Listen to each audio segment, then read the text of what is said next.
Today on Locked On Red Wings, the bottom six is struggling to score goals. Is there anything the Red Wings can do to shake it up?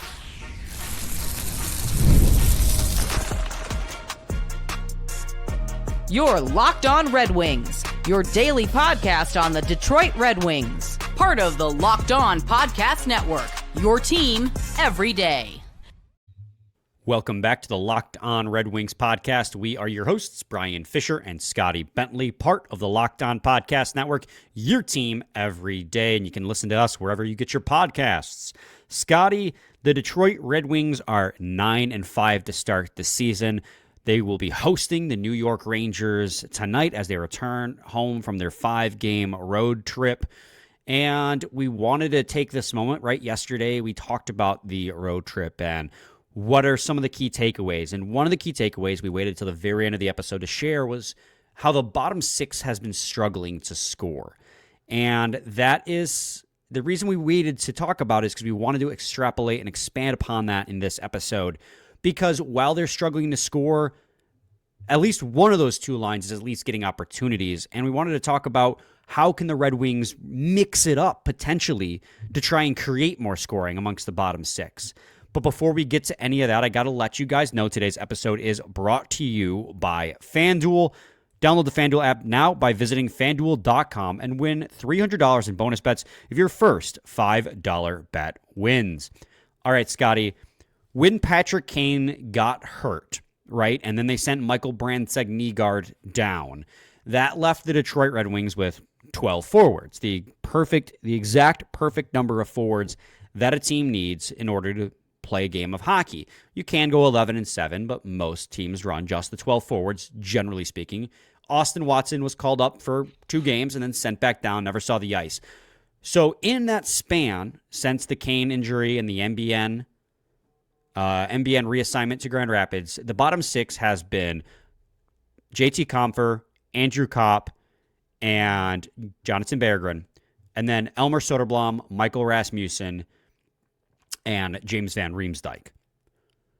Those two forward lines combined have scored 2 goals for the Detroit Red Wings in that span, which I believe for one, I have it up here, it is 6 games for the one and 7 games for the other. 7 games for the fourth line, 6 games for the third line when they playing together, each over 50 minutes of ice time for both lines. Each line has 1 goal for. Now, a lot of fans may think, okay, what's the bottom six? You don't need a lot of goals. That is true. It's your depth scoring for a reason. But as you know, the Red Wings have one of the worst goals percentages in the league despite their good play. And a lot of that has to do with the bottom six struggling to produce in that time. So let's look at the numbers first before I pose the question to you, Scotty. The fourth line, for what it is worth, with Michael Rasmussen at center, has created a lot of opportunities in that 7-game span, despite the only 1 goal for. They have a 68% expected goals share. And that is the best of any one of the lines that the Red Wings put out there. Now, take a grain of salt, right? That's minimum 50 minutes, by the way, not counting like the 10 minutes some lines may play together, 1 game here or there. Minimum 50 minutes is the best expected goal share of the team. But take for granted that's half the amount of minutes that Larkin, Raymond, and Finney have played, and the fourth line plays against the weakest competition. But they have the best expected goal share in every game. You see them dominate and creating opportunities. They have the best Corsi, the best shot attempt share as well. But just 1 goal for, having no goals against. So they are producing a lot of opportunities and just not finishing on them. Big problem that the Red Wings have had. The third line with Kopp and Compher and Jonathan Berggren cannot say as much. They are getting crushed analytically in expected goals. They are the worst forward line with an expected goal share of 37% with a minimum of 50 minutes played together. Yikes. The worst. They have 1 goal for and 1 goal against. And you may think, okay, well, they're a matchup line. Defensively, they're pretty good. Not good enough to warrant the lack of offense that they are producing. They have the second worst expected goals against on the team with 2.9 in 55 minutes played together. That's second worst only to Larkin's line, which again, double the amount of minutes. So, of course, that accumulates more expected goals over the time and the toughest matchups. Quality of competition. Right. Quality of competition and the amount of time played together. So, it comes down to this, Scotty. What can the Red Wings do to shake up the bottom six and try to get more offense? Well, I think immediately it's only fair to bring up that when Patrick Kane returns, even though he's an addition to the top six, that will, in theory, bump somebody down and you'll get an addition. I know before we hit record, you had mentioned, like if Appleton is still a guy that you pencil in up there, then he falls and whatnot. So that is hopefully on paper, that helps you immediately, right? You get not only the Patrick Kane offense in the top six and on the power play, but you also get Appleton in there on the bottom six. Not that that's like going to save your scoring or anything down there, but it can still be a step in the right direction. So I want to point that out. To me, I am kind of over Cop and Com for having to be on the same line. I agree.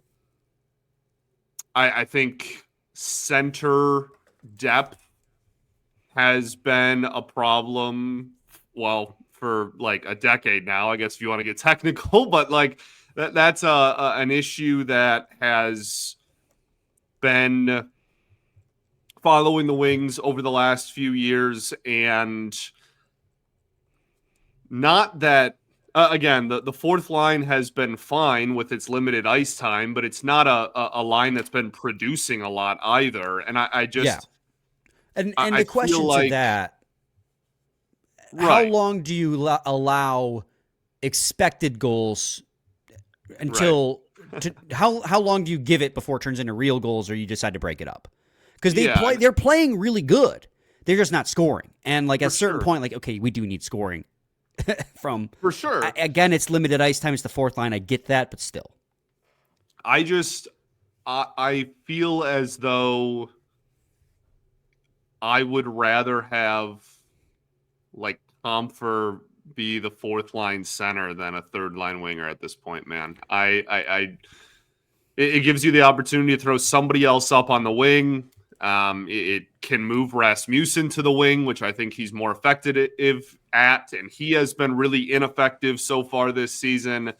Like that might be a two birds, one stone, situation there where you improve yourself, even if it is marginally, up the middle, while also getting Rasmussen maybe into more of a natural production position there.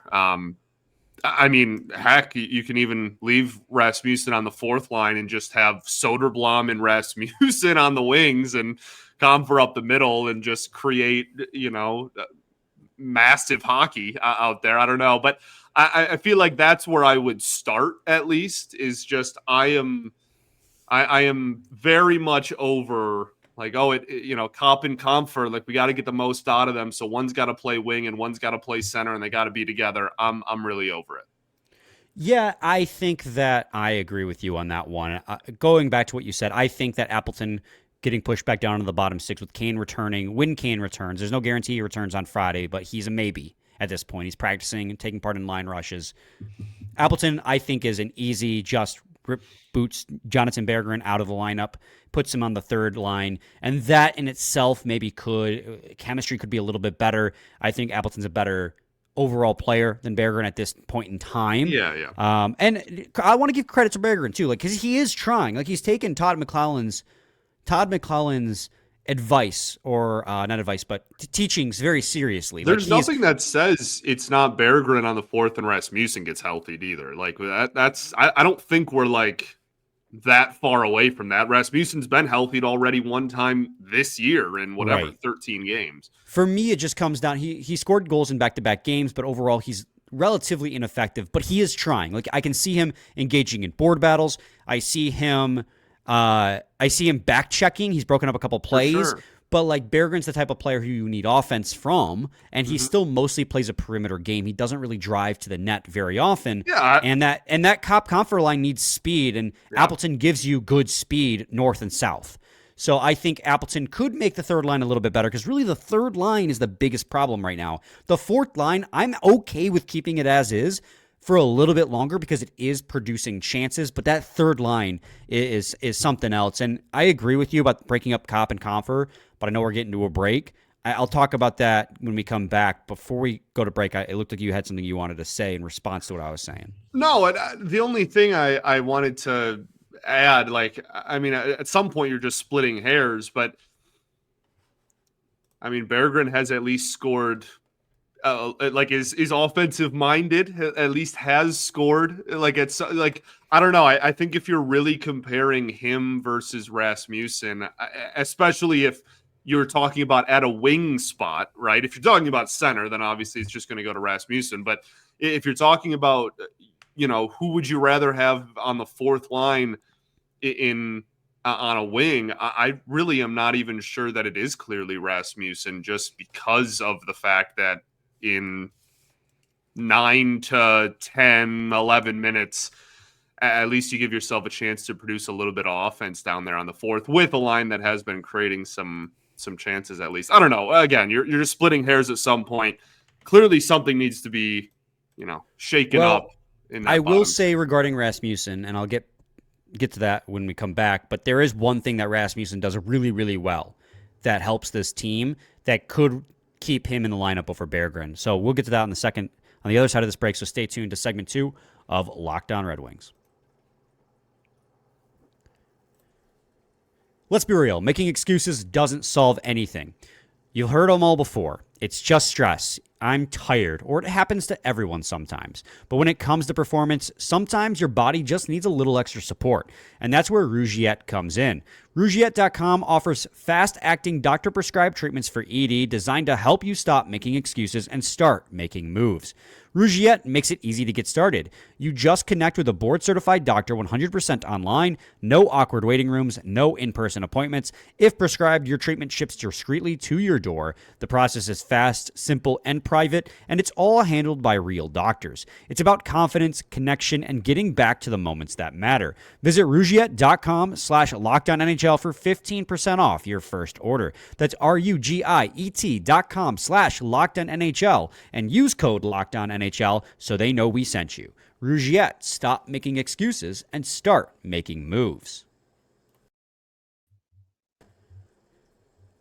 Segment 2, Locked On Red Wings podcast. All right, we have two kind of conversations I want to have here in response to things that you've said. I want to talk the comp and Confer thing, but I want to talk the Berggren conversation too.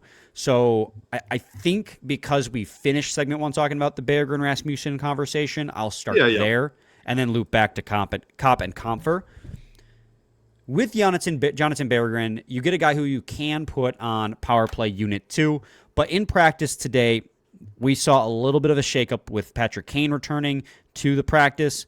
I think Ansar Khan was the one who had tweeted out that Emmett Finney was rotating in on the flank for where Berggren was because of the fact that Kane is back. You also had ASP on the flank as well, with Johansson as the point man. So that power play is for conversation on its own when we get to that game preview. But the little extra value that Berggren really gives this Red Wings team is on the power play. And that's where one of his 2 goals has come from, is on power play unit 2. But I don't think the value he gives power play unit 2 is more than the value that Michael Rasmussen gives the penalty kill.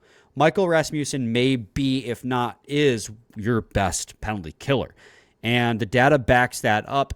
You know, his hockey stat card is nothing to write home about. I'll throw it up on the screen for people who are watching on YouTube. It's not very impressive, except for in the penalty kill. He is an exceptionally good penalty kill forward. And the penalty kill has been performing so well this season, in large part because of everyone, but his contributions on the PK.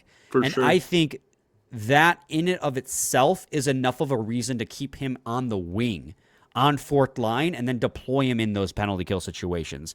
That, for me, is where I'm coming from when I have Berggren scratched and Michael Rasmussen still in the lineup. But I don't disagree with you that the gap is that big either, because we've seen him get scratched, and he is pretty largely ineffective at 5-on-5. I feel as if a lot of the fourth line success, and maybe I'm being too generous with this comment I'm about to make, but I feel a lot of the fourth line success comes because of the presence of Elmer Soderblom, who has been very, very good on that fourth line on the forecheck, using that long reach to intercept pucks and keep plays alive in the offensive zone, while also not learning how to throw the body. Elmer Soderblom has been very good since his return to the lineup in an effort to maintain a roster spot, to the point where when we talk breaking up Kopp and Comfer, with Kopp going to the fourth line and Michael Rasmussen possibly moving to the wing, well, that pushes one winger out and opens up a winger spot on the third line. I think Elmer Soderblom has played well enough to earn more minutes on the third line. And let's not get it twisted. The jump between the fourth and the third line in minutes and competition is actually quite a bit. It's the difference between like 8 minutes a night and 12 minutes a night. And that's quite a bit. So I think Elmer Soderblom has kind of earned that right to play and get a chance on the third line with Kopp and, in my opinion, Appleton, when Appleton is, moved down the lineup when Kane returns. That's my third line. My fourth line in that case then would default to Comfer, JVR, and Michael Rasmussen on the wing. Yeah, I'm totally in favor of that. I think the point you bring up about Rasmussen on the penalty kill is a super fair one, and I think that's honestly enough to give him the edge going forward. Yeah, man. I don't dislike that third line either, and I would love to move JVR up, but as we talked about earlier this week, he just looks like the skates are kind of gone. So, well, JVR would still be on my fourth line in that instance. Or are you? No. That's my point. Is I would, perfect world, I would love to add, potential offense to give him more minutes, but like that is, I agree with you, just not feasible. So I think he's probably down there on the floor. Yeah, I don't hate it at all. I think that's again, if there is a world in which they are also in favor of splitting up Kopp and Comfer, I think that it probably does look something like that. And if again, assuming Patrick Kane is back too, it's just that's a lot of ifs, and we'll see. Right. Maybe they're just going to stick with Kopp and Comfer next to each other. But I'm really tired of it. To be honest with you, I'm super over it. Well, I know they like keeping Kopp and Comfer together because they can deploy them in tough matchups. They're both defensively responsible, but they're just black holes offensively right now because both of those players have very little foot speed, and Berggren's not the fleetest of foot either. I wouldn't even call him fast. Soderblom's not fast, but he's long, and he has the reach to hopefully keep plays alive in the offensive zone.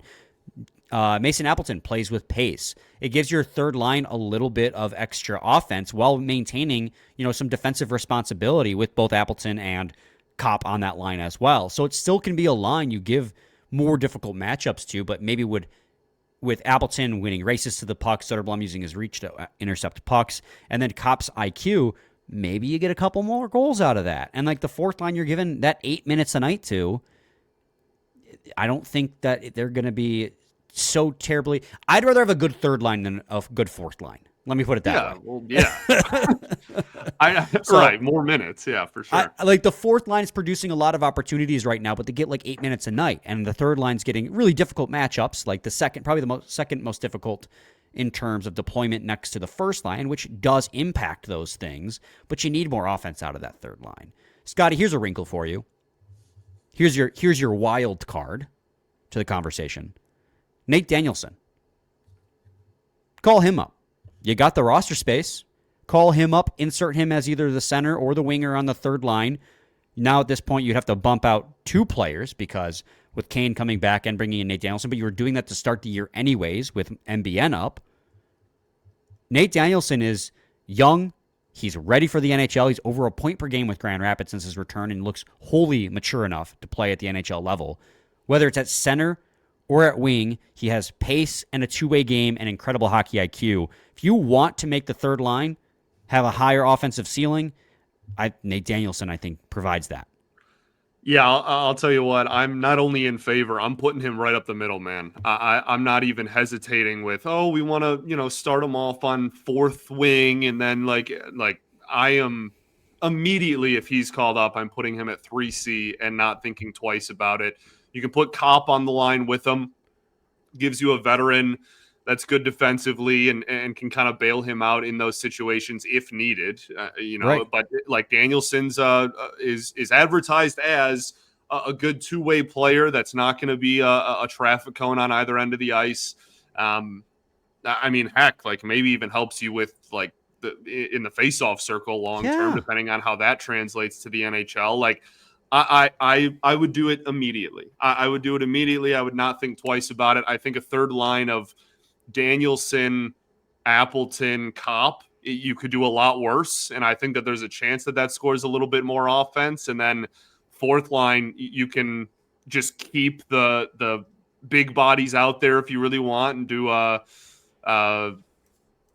Comfer, Rasmussen, Soderblom fourth. I mean, it gives you options and it gives you depth. I would have no issue with that whatsoever. Right. And, is there a better safety net on the forward core than Andrew Kopp when it comes to like defense, right? And face-off circles. You still provide him with another center. You still have the lefty-righty matchup you can do like you like with JT Compher. So you can do it depending on wherever the face-off is, which center you want to put in the dot. And, next to Dylan Larkin, I don't think there's a better mentor/safety net as a center. I mean, Andrew Kopp is one of the best and most outspoken leaders on the locker room. So putting him with, and that's the thing with Andrew Kopp, right? The lack of production is so frustrating. It sometimes looks like there's like lead in his feet when he's skating, lead in his skates. But he's very smart. He's very outspoken. I would imagine he's pretty well respected in the locker room. He's worn an A for this team. And he's very strong defensively. So that can help cover up for mistakes if Nate Danielson has them. So I think there's a lot of reasons to like that. I don't think we'll see it this weekend with New York Rangers and the Anaheim Ducks on Sunday, but I think it is something that we could see at some point this season because Marco Kasper started out on the third line last year, and McClellan has said it. He thinks that we'll see Nate Danielson sometimes this season. So I think with him, it might just be like literally until they deem that he's had enough AHL games to be like back to full speed. But he's looking like it pretty early here. For sure. Scotty, let's head to a break. When we return, we'll do a quick preview of both the Rangers and the Ducks game. Stay tuned to segment 3 of Locked On Red Wings. The NBA is back, and there's no better place to get in on the action than FanDuel, the official sports betting partner of the NBA. Even if you missed the start of the game or want to ride the hot hand, FanDuel has live bets on everything from who will score next to fourth quarter comebacks. Plus, you can even combine your live bets into a same-game parlay for a shot at a bigger payout. It keeps every game exciting, especially when your team's making the late push. Right now, FanDuel is giving new customers $300 in bonus bets when your first $5 bet wins. So head to FanDuel.com to sign up and play your game with FanDuel, the official sports betting partner of the NBA. Scotty, the Red Wings host the Anaheim Ducks on Sunday, but the New York Rangers first tonight at 7 o'clock at LCA, first game back from the road swing. And Vincent Trocheck will not play for the New York Rangers, and the Rangers are off to a really weird start. They're 6-6-2 so far this season. Not a single one of those wins has come in New York. Of course, this game's at LCA, so I guess maybe they'll have a better shot at winning this hockey game, but they are definitely not up to the start that the team had hoped. New captain, new culture, new mentality, offloading some of their other players, getting Kreider out of the locker room, getting Trouba out of the locker room before last season. They've been weird. They've been kind of mid. But that doesn't necessarily mean anything in the NHL Well, any given night, right? Like you say that, and obviously you're right. They're 6-6-2, but like the fact that you can say, man, like a lot of stuff's gone wrong, like not the start they were looking for, and they're like a win away from being an over 500 team, I think is a testament to still how talented it is and how high expectations were for the Rangers. I mean, they they're coming off of a loss to Carolina where they got shut out. Before that, they went 3-0 in consecutive games. That's a weird way of saying they went on a 3-game winning streak against Vancouver, Edmonton, Seattle. Like they have the ability to beat the best teams in the NHL. So this is very far from just like, oh, they've gotten off to a rough start. So like, this is not the same, like record might not show it, but this is a talented team. Obviously, I think a lot of the conversation is going to surround, for starters, just the Wings being back at home, which is awesome. And hopefully that gives them a little bit of, I don't know, momentum, if you will. But the weirdest thing about the Rangers up to this point is the fact that they have the fewest goals scored in the entire NHL so far this season, and also the fewest goals allowed so far in the NHL this season. They literally are first place in goals against and 32nd in goals for. So, like, there let me add to that too. Please. They're dead last on the power play, so that is part of the reason why they're dead last in goals scored. But they're top 10 in the PK. They're ninth in the PK, where the Red Wings sit fifth currently. They also have the third fewest PIMs, so like they're not on the penalty kill a ton either. I mean, this is a team that has Adam Fox. It's got JT Miller. It's got Artemi Panarin, like Mika Zibanejad. Like, there are guys, Vintage Trocheck, who again won't be playing. There are guys on this team who can score goals. So it's one of those situations where the dam is going to break, especially when they're top 10 in both shot attempts and expected goal share. So this is a team that should be scoring a lot more than they are. We talk about finishing. They're far worse than the Detroit Red Wings. So you can't, kind of like we were talking about with Anaheim and San Jose, like you cannot take that team for granted because they're due. They're due to start playing better. I don't know how good the Rangers actually are going to be when they're playing their best hockey, but it's very clear, if I can get the words out, that they should be scoring more goals than they are. For sure. Their shooting percentage as a team right now at 5-on-5. Let's see what that looks like. It's probably not very high. It is less than 7% of 5-on-5 shooting percentage, and that is combined with the league's worst power play.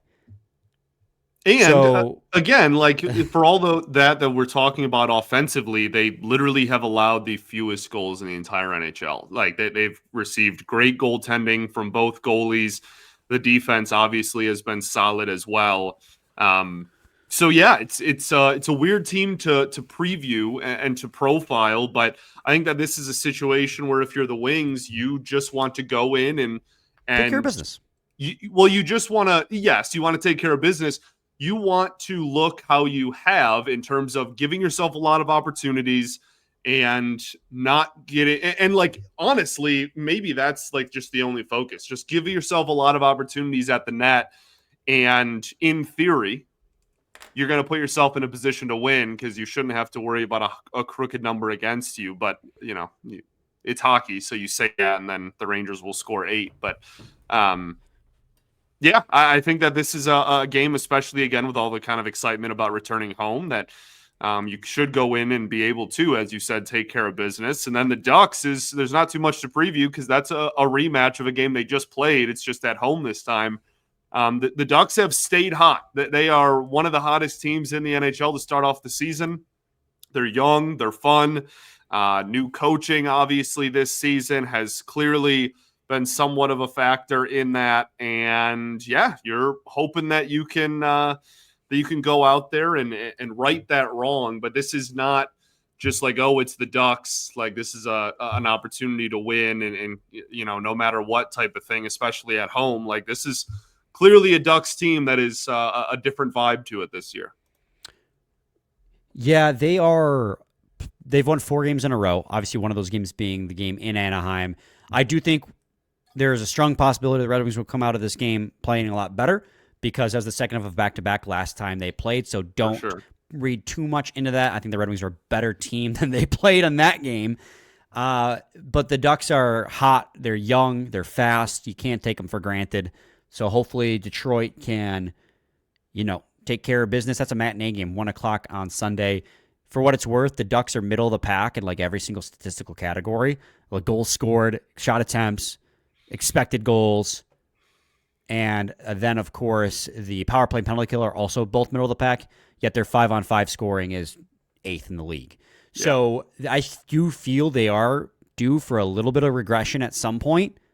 I don't think they're going to stay first place in the Pacific Division all season long, but they are certainly a lot better than I gave them credit for when we talked about them last week. So they're hot right now, and they're far better than I thought they were. Yes, agreed. Hopefully Patrick Kane comes back in one of these 2 games. Very much agreed. Scotty, do you have any final thoughts, my friend? We ball.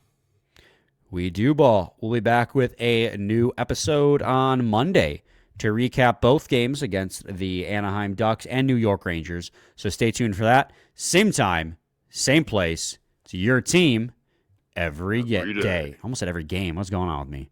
Whew. It's rough. All right, bye.